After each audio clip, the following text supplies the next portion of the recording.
So আমরা আজকে যেটা করব সেটা হলো ফ্লায়ার সিঙ্গেল পেজের করব নাকি ডাবল পেজের করব? সিঙ্গেল পেজের করব। ডাবল পেজ সিঙ্গেল পেজ করলে আমরা ডাবল পেজ অটোমেটিক্যালি করতে পারবো, তাই না? বা ডাবল পেজও যদি শিখি আমরা সিঙ্গেল পেজ অটোমেটিক্যালি করতে পারবো। সো এখন আমরা সেই জন্য কিছু ফ্লায়ারের ডিজাইন দেখতে পারি যে আসলে ফ্লায়ারগুলো কিরকম হচ্ছে।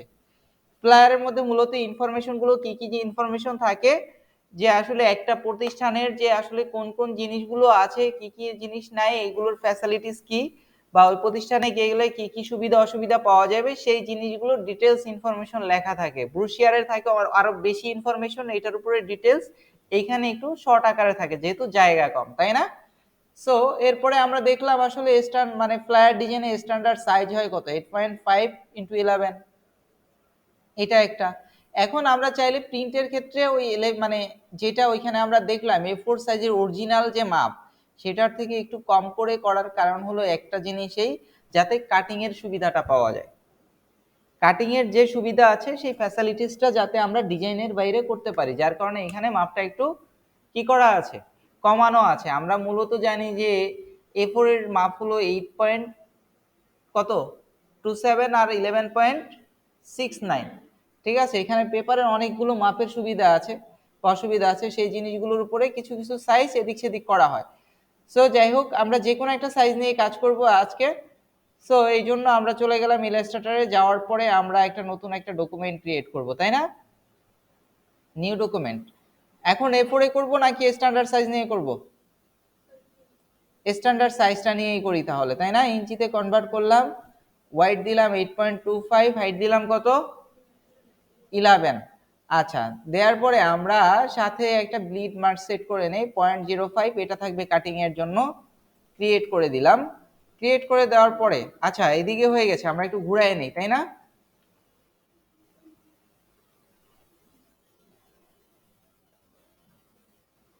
ঠিক আছে,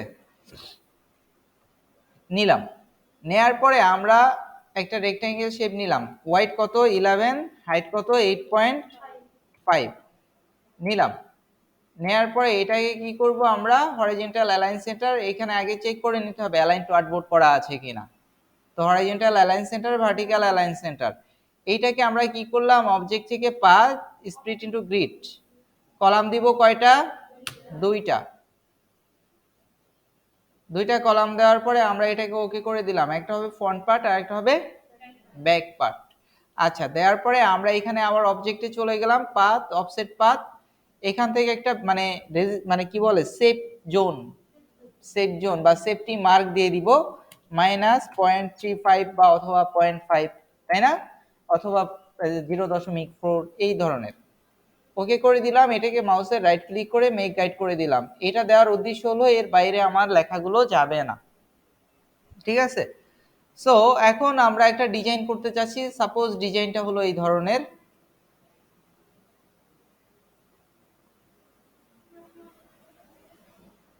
দেখ,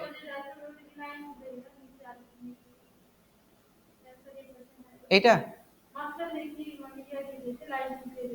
এটা এটা এটা না, লাইন টুল দেয়া না, save images, desktop.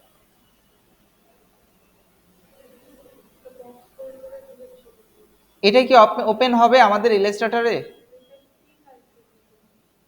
জিএফআইএফ, zip file, এটা ওপেন হবে না। তার মানে এটাকে আমরা কি করব, ফাইলটাকে আমরা আগে পেইন্টে ওপেন করব, তাই না? ওপেন উইথ থেকে সরাসরি কোথায়, ওপেন উইথ, ওপেন উইথে গিয়ে পেইন্টে গিয়ে ওপেন করে আমরা কি করব, এটাকে জেপিজি মোডে সেভ দিব। চলে গেলাম ফাইলে, ফাইল থেকে সেভ অ্যাজ জেপিজি বা পিএনজি যে কোনো একটা দিলাম, দেওয়ার পরে আমরা সেভ দিলাম। ওকে, কেটে দিলাম। তার মানে এখন আমাদের এটা ওপেন হবে ফাইল থেকে প্লেস ডেস্কটপ। এরকম যদি দেখা না যায় আমরা এটার ক্ষেত্রে কি করব, large icon, extra large, extra large মানে অনেক বেশি বড়, এত বড় সমস্যা, তাই না? এটুকু করে দিলাম, মানে ওইটা লিস্ট যেটা ছিল ওটাকে বলা হয় লিস্ট, তাই না? এখান থেকে ধরনটা চেঞ্জ করে দিলাম। সো এই ধরনের একটা কাজ আমরা করতে চাই।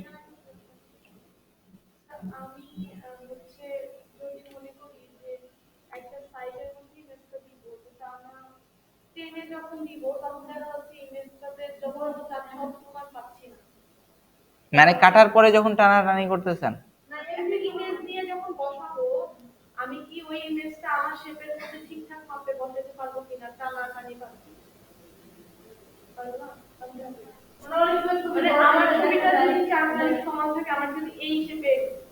টানাটানি করতেই হবে, এখানে রেশিও চেঞ্জ হয়, টানাটানি করতে হবে, টানাটানি করতেই হবে। আচ্ছা, সো এখন দেখা গেছে যে আমরা এই ধরনের একটা কাজ যখন করতে যাচ্ছি, দেখেন এইখানে একটা জিনিস, একটা ছবি কিন্তু আসলে অনেকগুলো, একটা দুইটা কয়েকটা খণ্ডে কাটা, বাট ছবি কিন্তু একটা। আচ্ছা, এটা দুইটা স্টাইলে আমরা কাটতে পারি। একটা হলো যে ওই Ctrl+7 দিয়ে সেই ক্ষেত্রে অনেকবার ছবিটাকে কপি করে নিতে হবে, তাই না?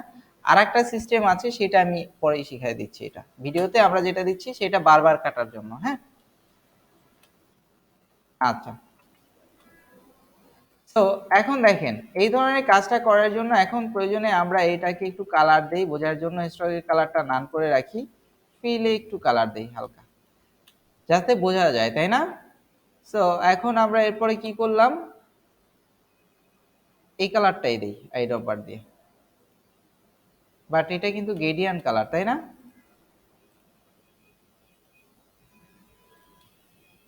দেওয়ার পরে এখন যদি আমরা পেন টুল নেই, বাইরে একটা ক্লিক করে নেই,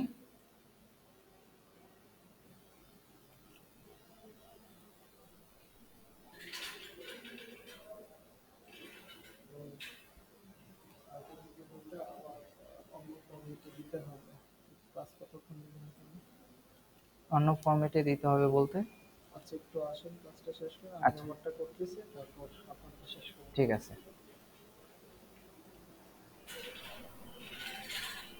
এটাকে সমান করার জন্য আমরা কি করতে পারি, রুলার নিয়ে নিতে পারি, তাই না? আচ্ছা, আরো একটা সিস্টেম আছে, আমরা রিফ্লেক্ট করলে একবারে দুই দিকে সমান হয়, তাই না? কিভাবে? সাপোজ এটার মিড বরাবর সেন্টার শো করে না,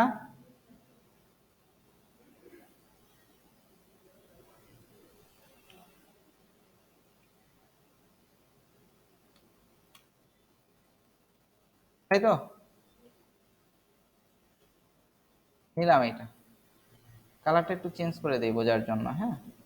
এটাকে যদি আমরা রোটেট থেকে রিফ্লেক্ট করি, তাহলে দুই দিকটা একবারে সমানভাবে থাকবে, তাই তো? কোনো পেইনই হবে না, হবে? সিলেকশন টুল এইটা ধরবো আর এইটা ধরবো, দেন পাথফাইন্ডার থেকে কি করতে হবে, ইউনিট করে দিতে হবে, তাই তো? আচ্ছা, এটা কালারটা ছিল কি সাদা, ঠিক আছে? আচ্ছা, এরপরে ব্যাপার হলো উপরে এরকম একটা ডিজাইন আছে, তাই না? পেন টুল দিয়ে আমরা অনায়াসে করে ফেলতে পারি চাইলে।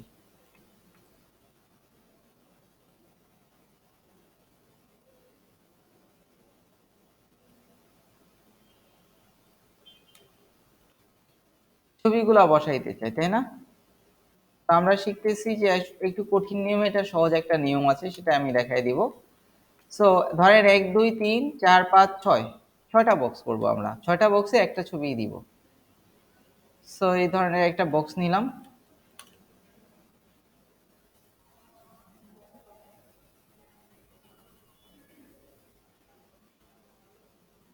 একটু রাউন্ড করে দিলাম, তাই না?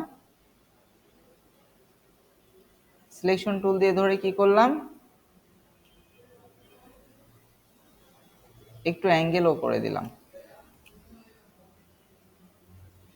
আচ্ছা, এটা নিলাম, অল্টার ধরে এখানে একটা নিলাম, এটা করলাম একটু ছোট, এখানে একটা নিলাম বা আরো বেশি করলাম আমরা, এটা করলাম আর একটু ছোট, এখানে একটা নিলাম, তাদেরকে আমরা আরো অনেকগুলো বেশি করলাম, তাই না? আচ্ছা করি, আমাদের জায়গা বেশি আছে।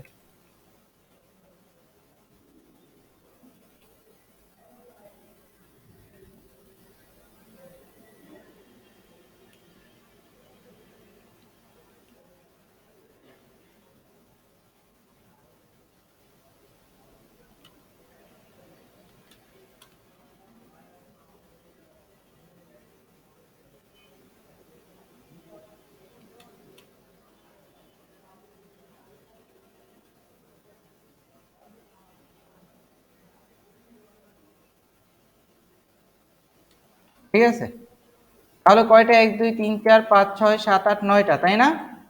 তো আমরা চাচ্ছি এরকম একটা ছবির মতো যাতে লাগে। আচ্ছা, সো আমরা একটা কাজ করি, একটা ছবি নিয়ে আসি ফাইল থেকে, প্লেস।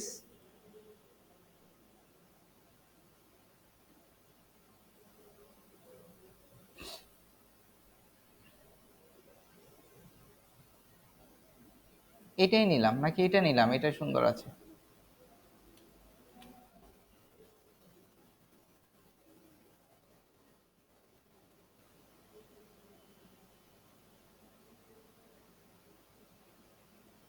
ঠিক আছে,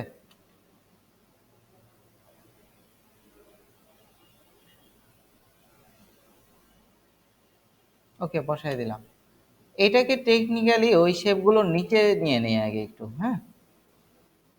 নিচে পড়ছে না? কন্ট্রোল থার্ড ব্র্যাকেট ওপেনিং মানে অ্যারেঞ্জ, যেটা অ্যারেঞ্জের শর্টকাট। আচ্ছা, এখন আছে কয়টা শেপ? কয়টা শেপ আছে? 9টা। এইটাকে যদি আমরা control C control F, control C control F, কয়টা? 3টা, 4টা, 5টা, 6টা, 7টা, 8টা, 9টা। কি করলাম? 9টা কপি করলাম এই যে একটা ছবিকে। বোঝা গেছে? এটা হলো কঠিন নিয়ম, বাট একবারে আমরা এই কাজটা করে ফেলতে পারবো। সো মানে এইটাই আমরা প্রথমে শিখছিলাম, তাই না? যার কারণে এটা করছি। সো এটাকে ধরলাম, একটা ছবির উপরে ক্লিক করলাম, একটা শেপ ধরলাম, কন্ট্রোল 7। আবার একটা ছবি ধরলাম, একটা শেপ ধরলাম, কন্ট্রোল 7। আবার একটা ছবি ধরলাম, শিপ ধরে একটা শেপ ধরলাম, কন্ট্রোল 7। আবার একটা ছবি ধরলাম, শিপ ধরে একটা শেপ ধরলাম, কন্ট্রোল 7। এটা ধরলাম, শিপ ধরে একটা শেপ ধরলাম, কন্ট্রোল 7। এটা ধরলাম, শিপ ধরে একটা শেপ ধরলাম, কন্ট্রোল 7। এটা ধরলাম, এটা ধরলাম, কন্ট্রোল 7। এটা ধরলাম, এটা ধরলাম, কন্ট্রোল 7। এইটা ধরলাম, এইটা ধরলাম, কন্ট্রোল 7। তাই না? সবগুলো শেপে আসলে একটা ছবি এখন। আচ্ছা, এখানে একটা মজার ব্যাপার আছে, দেখেন। আমরা যদি এই শেপটাকে এখন বড় করি,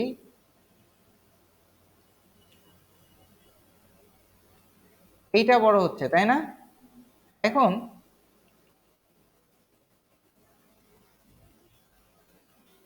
দেখেন, এখানে দুইটা ব্যাপার। মাঝখানে ক্লিক করলাম, শিপ ধরে টান দিলাম, মানে ছবিটা ওই পিছনের ছবিটা সহ বড় হচ্ছে। আবার এই যে লাইনের উপরে ক্লিক করলাম, এটাকে সিলেক্ট করার পরে জাস্ট লাইনের উপরে ক্লিক করলাম, বা এখান থেকে লাইন দেখা যাচ্ছে, লাইনের উপরেই ক্লিক করলাম, এখন আমাদের ঘরটা বড় হচ্ছে। ওই ঝামেলা করতেছে আবার,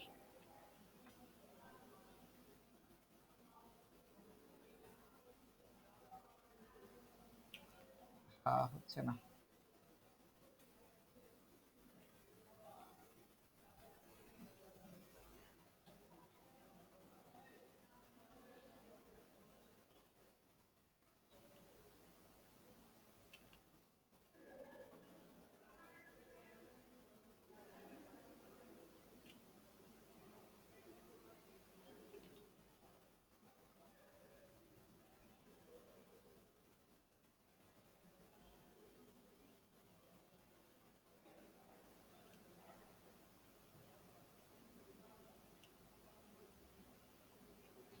এখন দেখেন কি হইলো,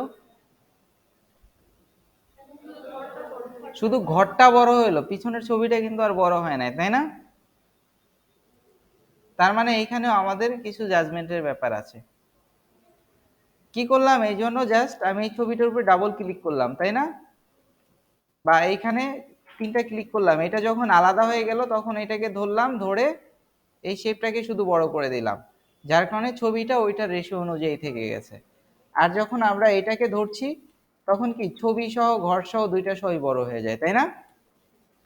আচ্ছা, তার মানে এইখানেও মাপঝোপ বা কাটাকাটির পরেও আমরা এটাকে বড় ছোট করতে পারি। আচ্ছা, তার মানে এখন যদি চাই শুধু আমরা লেখাগুলো লিখে দিব, সাজাইতে পারবো না লেখাগুলো? সমস্যা আছে? এই পাশে ধরেন আরেকটা ইনফরমেশন দিয়ে আমরা এরকম একটা কমপ্লিট করে ফেললাম। প্রয়োজনে ধরেন আমাদের এই ধরনের একটা কাজ করবেন আপনারা, রিপ্লেট নিয়ে যান। সাইডটা কাটা, যখন ক্লিপিং মাস্ক করে ফেলছি, হ্যাঁ, এখন যদি আমরা এটাকে ধরি এরকম এরকম যদি ধরি, আমরা শেপ বিল্ডার দিয়ে আসলে ডিলিট হয় না, শেপ বিল্ডার দিয়ে ডিলিট হয় না। যখন শেপ বিল্ডার দিয়ে ডিলিট না হয়, আমার এইখানে একটা সাইজ নেওয়া আছে না, এরকম একটা সাইজ নেওয়া আছে না, এটার ফুল সাইজ যেটা অর্ধেক, সেটার একটা সাইজ নেওয়া আছে। এটাকে কন্ট্রোল সি কন্ট্রোল এফ দিলাম, মাউসের রাইট ক্লিক করে অ্যারেঞ্জ ব্রিং টু ফন্ট মানে উপরে উঠাই দিলাম।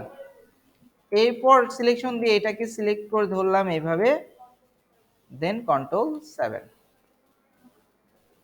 বুঝা গেছে? ক্লিপিং মাস্ক করার পরের অপশনটা হলো এইটা, কন্ট্রোল 7 দিয়ে কাটতে হবে। ঠিক আছে?